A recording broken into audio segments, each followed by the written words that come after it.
The Tea Act of Boston Tea Party. The Tea Act. In addition to the several acts that the British Parliament and King George had already passed, Sugar Act 1764, Stamp Act 1765, Townshend Acts in 1767. In 1773, they passed another one, amplifying colonists' anger even more.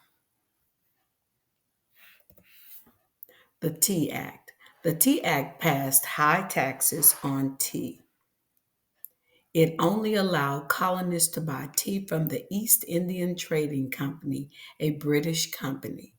At the time, tea was a favorite drink of many colonists.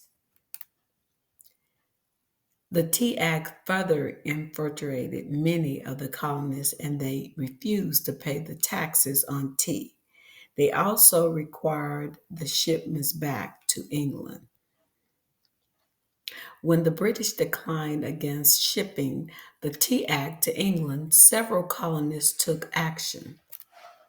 On December 16, 1773, a little more than 100 colonists who disguised themselves as Mohawk Indians boarded three merchant ships that had a large amount of tea stored on them as cargo.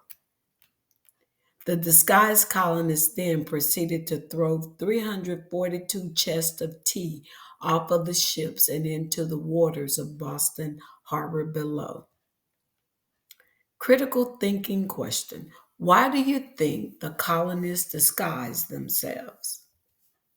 Colonists who destroyed important British goods, such as the tea destroyed during the Boston Tea Party, was considered an act of treason. Back then, if someone was convicted of treason, they would be beheaded to execution. Why was the Boston Tea Party a big deal? Well, there's several reasons.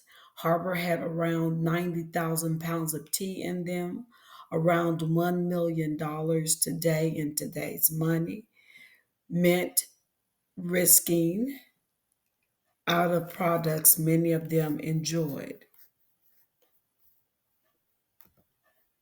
There's a lot of tea. Number three, it was a major act of defiance against British policy. Four, it illustrated the colonists' unwillingness to protest, even if it meant risking their lives.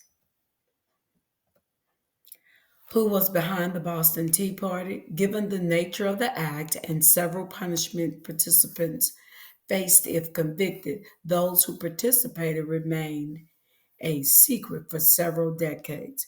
Many of those who participated, though, were members of the Sons of Liberty, while others were colonists.